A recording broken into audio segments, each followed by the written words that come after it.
Okay guys, here we go again, Boy Coops. Thank you very much. Okay, good morning guys. This is Boy Coops. Here we go again, Boy Coops. Boy Coops. Thank you. Go again, Boy Coops, yo.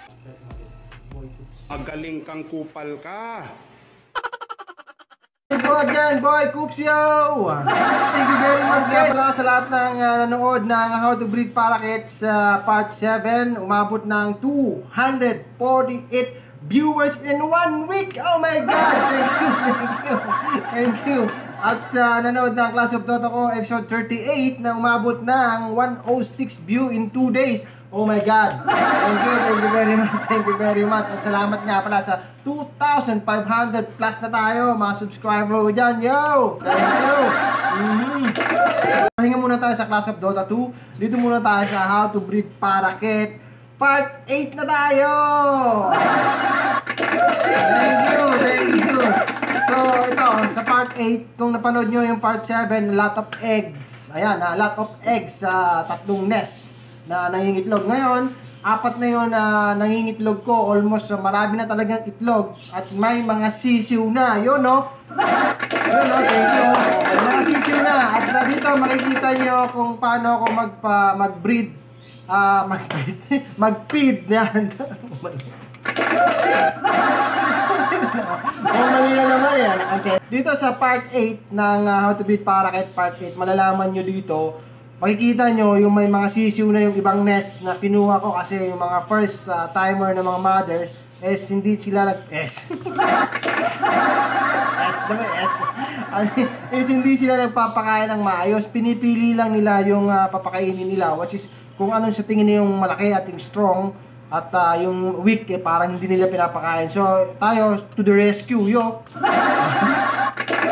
the rescue tayo. Of course, siyempre tayong leader, tayong amo, tayong boss, tayong lahat. Ano na nga, kulit eh. Ayun, to the rescue tayo dun sa mga sisiw na hindi napapakain ng maayos ng mga mother nila kasi first baby nga, kumbaga first hatch nila ng mga ibon doon. Makikita nyo dito na yung iba napisa, yung iba hindi pa, itlog pa lang. So, doon sa mga nest, meron tayong nest 1, 2, 3, which is may mga pisa na at merong itlog pa lang at may mga sisiw na. Doon sa mga sisiw na hindi napapakain, so kinuha natin yon. Actually, tayo mismo yung nag-feed. So, dito makikita nyo sa part 8 kung paano mag-feed ng napakaliit na ibon. Talagang ang hirap na hirap ako talaga. Kailangan talaga ng lab at patient. Patient na, yung pasyente. Patient, tiyaga. Yan, sa Tagalog, ha? Tiyaga. Ayan, kailangan ng tiyaga at love dahil sobrang liit nito. Grabe, ang hirap. Konting hawak mo, pwedeng malaglag, pwedeng mapisil mo, mapisa, parang gano'n.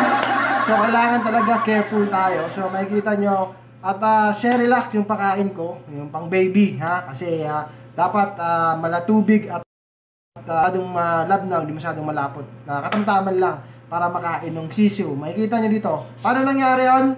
Ito, panurin nyo. At ito na nga tayo sa first nest box. Ayan, nakikita nyo 2468 yung itlog niya na hindi pa napipisa. So, punta tayo sa second na next box. So, ito 6 yung itlog nito na almost napisa na yung 3. Ayan, pansin nyo may malaki sa loob, may maliit at may susunod na maliit. Yung pinakamaliit yung kukunin natin kasi halos hindi napakain yan nung mama. Ayun, halos hindi na gumagalaw. So, ito naman yung third nest box. So, 6 din ang itlog nito. So, ang napisa is 2 pa lang, 4 pa yung itlog. So, kukunin natin yung halos hindi na gumagalaw, nasa gilid. Ayan, so ito yung 2 na yun na kinuha natin sa magkabilang nest box.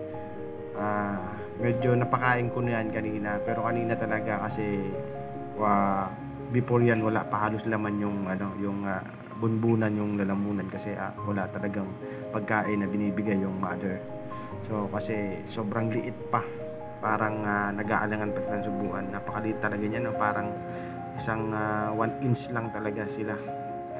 Itong isa medyo tignan mo, medyo may laman ng konti pero parang tuyot, walang tubig. So kailangan nating supplyan siya ng at least konting tubig. Ayan, nakikita nyo, pansin nyo na kumakain talaga, bumubuka talaga yung bibig niya kahit na wala pa siyang mata, pero napakaliit niyan, napakahirap, kumbaga talagang kailangan talaga love, saka yung paghawak mo talagang napaka lambot kasi parang mapipisa siya eh. Ayan, nakikita nyo, kumakain, humihigop siya ng sabaw. Parang ayan, tapos medyo maghahangin yung lalamunan yan, parang may bubble sa loob, so pipisilin nyo yun para lumbas yung hangin. Dapat talaga purong pagkain yung nasa loob, wala siyang hangin as in. Ayan pansin nyo, parang may hangin sa loob. Ayan, so pipisilin pa yan, as in pinisil ko pa yan ng konti, pero ingat na ingat ako kasi nga napakaliit niya. Pero pansin mo yung so parang gusto niyang mag-survive kasi nga napakaliit, walang laman ng tiyan. So pag umabot ng 2 to 3 days na walang laman ng tiyan, patay itong bata na to, sisiu na to. Yan, pansin nyo, halos may bubbles. So dito naman tayo sa mag-asawang ito. Ito yung normal parakat saka pure budgies na babae. Lalaki is yung green, babae yung blue. So ito yung second batch ng anak nila na 5. Kasi yung unang anak is 5 yung itlog, ang napisa is 4 lang. Ito, second batch na 5 yung itlog na napisa lahat. So, napakagaling talaga ng pag-aalaga natin. At of course, magaling mag-alaga yung nanay nito, yung pure budgies. What is pure budgies? English budgies is yung malaki compare mo sa normal parakeet. Papansin nyo, mas malaki yung mother sa father na normal cat lang. So kasi magaling sa mag-alaga at hindi tayo nag-hand feed dito yung maliit pa, as in laging busog yung mga lalamunan nila kasi dalawa sila nagpapakain, yung English budgies na mother at saka yung father na normal cat. So itong mutation nila is half budgies na po yan, itong 5 ito. Ayan. So kung bibenta mo sa merkado no? 1,000 per pares kasi half lang budgies. Kasi pag pure budgies 3,000 to 2,000 per pares. So ayan, dalawang blue, light blue at dark blue at brown uli katulad nung dati.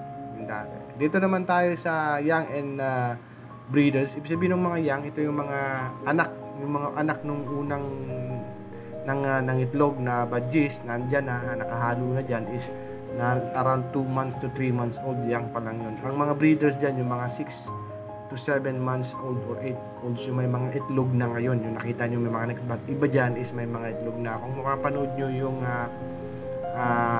how to breed budgies part 7 or part 6, nandyan yung mga proven pair kahalo dito sa mga young and breeders na to. So meron din akong crested dyan. Ano naman yung crested? Yung crested yung parang may mga puyong pakpak, yung balahibo sa ulo, parang may puyo. As in may puyo talaga yun, mga crested. Papansin mo to red eye na to, kaya crested yan. So ito naman yung kakatail ko, one and only kakatail na pack na lalaki, wala pang asawa, hinahanapan ko pa lang. Kaya kung sino man yung mga kapet malo dyan, kaibon, I hope mabentahan nyo ako ng isang hens ng kakatail para mabigyan ko to ng partner o asawa para makapag-start na rin ako ng mutation itong white face kakatail na to. So yun lang, I hope you enjoy watching this videos. Sana makuha ko yung like and subscribe nyo at hit notification button kung mahilig kayo sa mga mag-iibon ko dyan, mga kapet malo ko dyan, mga ka-breeders or nag-start pa lang na mag-alaga ng ibon. So at least may idea na kayo. Sa susunod kung may mga tanungan kayo, comment nyo dyan sa below para magawa natin ng video, masagot natin o ma-replyan ko. So yun lang po at thank you very much. I hope you enjoy these videos and God bless all of us. Thank you. Diba?